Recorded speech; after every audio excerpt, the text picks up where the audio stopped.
Assalamualaikum warahmatullahi wabarakatuh. Halo semuanya, pada kali ini saya akan menjelaskan materi tentang subnetting, mata kuliah jaringan komputer yang diampu oleh Bapak Agus Prihanto STMkom. Sebelum kita lanjut pada materinya, izinkan saya memperkenalkan diri. Perkenalkan, nama saya Misbahul Munir dengan NIM 200512040009, kelas TIA angkatan 2020. Konten pembahasan pada materi kali ini yaitu yang pertama, definisi subnetting, yang kedua, fungsi subnetting, yang ketiga, tujuan subnetting, dan yang terakhir, yang keempat, praktikum subnetting. Oke, kita masuk pada pembahasan yang pertama, yaitu definisi subnetting. Definisi subnetting.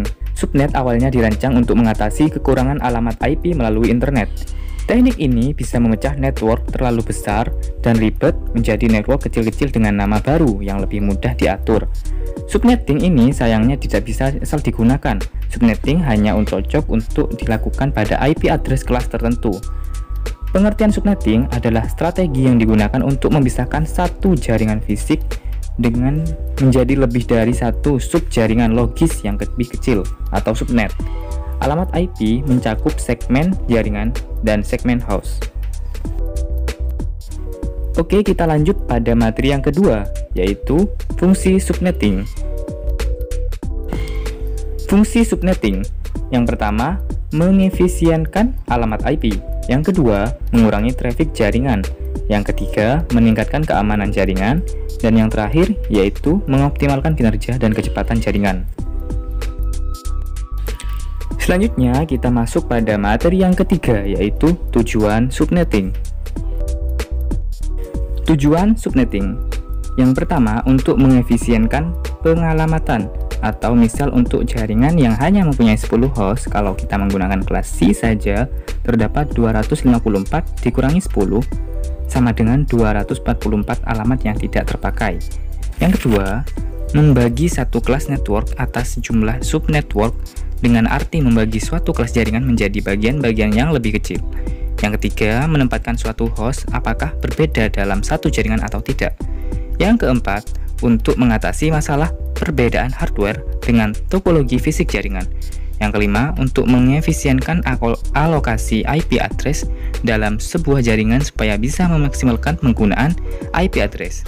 Yang keenam, mengatasi masalah perbedaan hardware dan media fisik yang digunakan dalam suatu network, karena router IP hanya dapat mengintegrasikan berbagai network dengan media fisik yang berbeda jika setiap network memiliki address network yang unik. Yang terakhir yaitu yang ketujuh, meningkatkan security dan mengurangi terjadinya kongesti akibat terlalu banyak host dalam suatu network.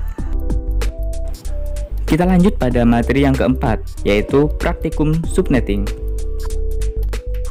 Oke, untuk langkah yang pertama, kita masukkan 6 PC terlebih dahulu. PC 1, PC 2, 3, 4, 5, dan 6. Lalu, selanjutnya kita memasukkan switch. Di sini saya menggunakan switch yang PT.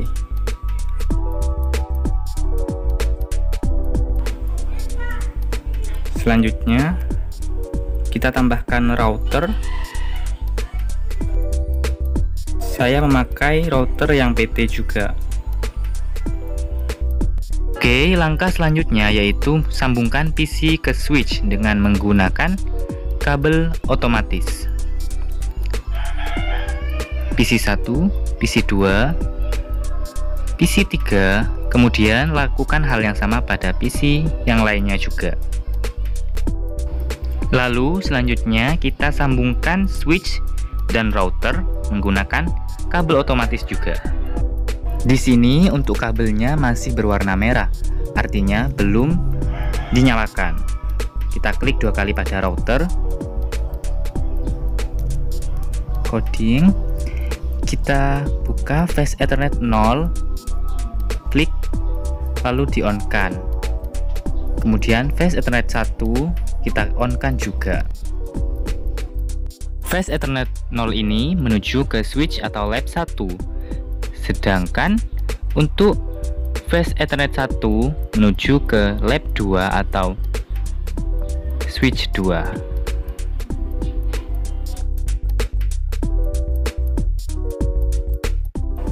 Jika kabelnya sudah berwarna hijau seperti ini, sudah bisa digunakan.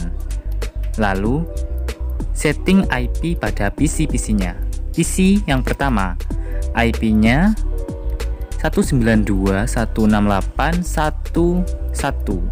Kemudian, subnet masknya, karena flash 26, maka di sini pakai 192. Karena PC1 memakai gateway, jadi set gateway-nya menggunakan 192.168.1.10.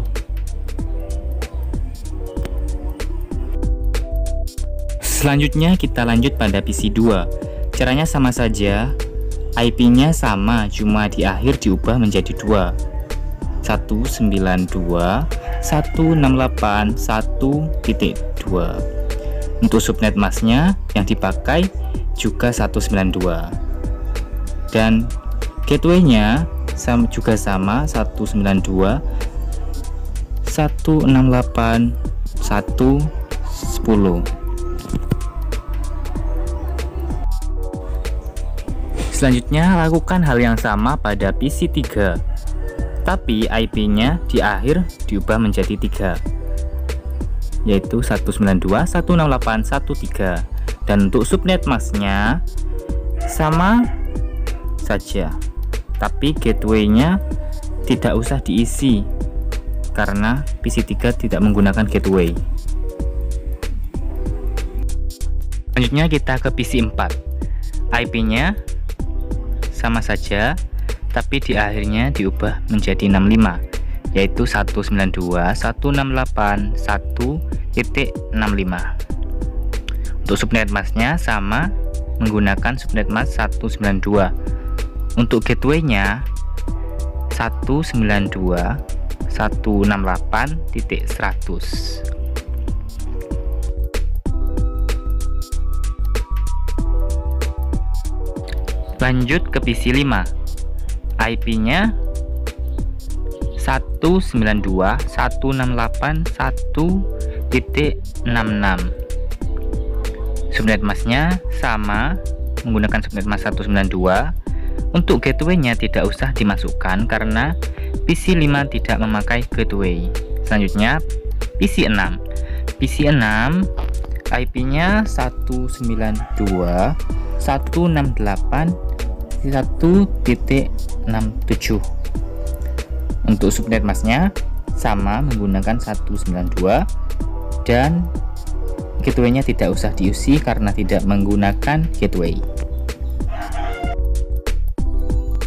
Oke, untuk langkah selanjutnya yaitu kita setting IP pada routernya.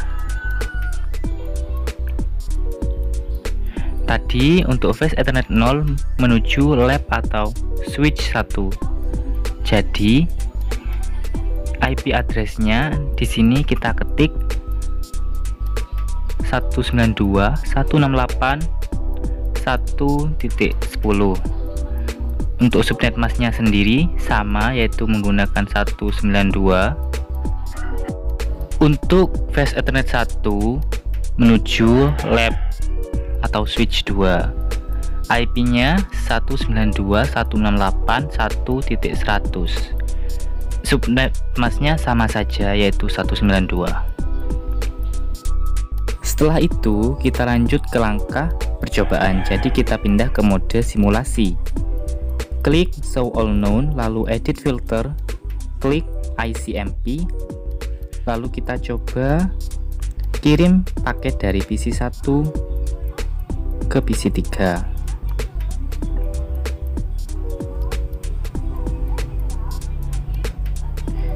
PC1 akan mengirim ke switch terlebih dahulu, lalu switch akan melanjutkannya ke PC3. Setelah itu dikembalikan lagi ke PC1 melalui switch.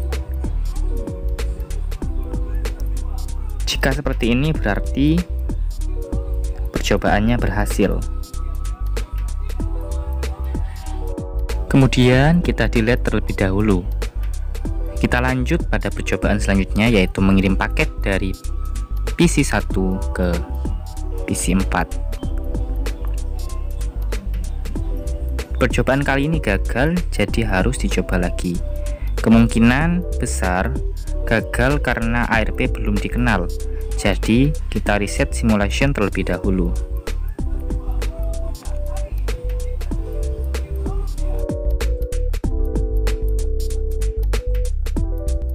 Nah, di sini PC 1 mengirim ke switch terlebih dahulu, lalu dari switch ke router, lalu router ke switch yang satunya, kemudian ke PC 4. PC 4 mengembalikan lagi ke PC 1 melewati switch, router, dan switch yang satunya lagi. Ini bisa dikembalikan karena sama-sama mempunyai gateway. Percobaan kali ini berhasil. Kita lanjut pada percobaan yang selanjutnya. Kita coba mengirim paket dari PC 2 ke PC 5. Langkahnya ya sama saja, melewati switch terlebih dahulu, lalu ke router. Router akan mengirim ke switch yang satunya, kemudian dikirim ke PC 5. Di sini PC 5 tidak dapat mengembalikannya ke PC 2 karena PC 5 tidak mempunyai gateway. Lalu kita lanjut pada percobaan terakhir, yaitu PC 3 ke PC 6.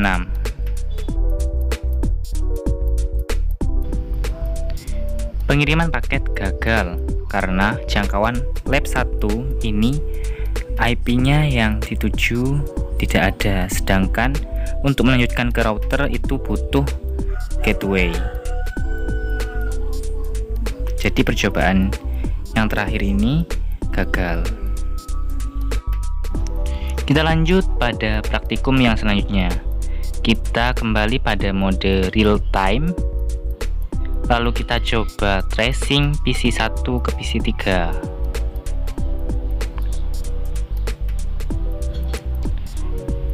Kita klik tracer 192.168.1.3.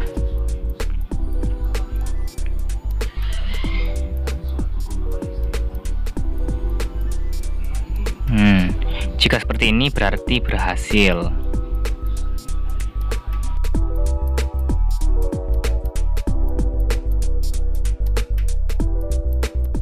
Setelah itu kita lanjut dari PC 1 ke PC 4. Langkahnya sama saja, kita klik threshold 192.168.1.65.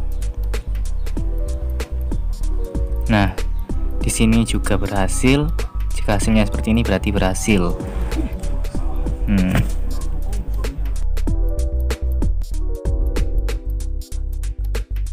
Oke, selanjutnya kita lanjut dari PC 2 ke PC 5. Klik PC 2. Langkahnya sama saja seperti pada PC 1 tadi. Kita ketik threshold 192.168.1.66. Di sini PC 2 ke gateway lalu gagal karena PC 5 tidak mempunyai gateway.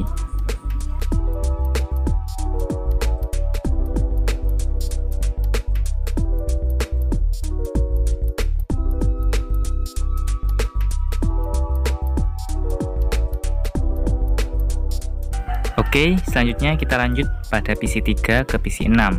Langkahnya sama saja seperti sebelumnya. Di sini dapat dilihat dalam percobaannya langsung gagal karena PC 3 tidak mempunyai gateway, jadi tidak dapat meneruskan ke router.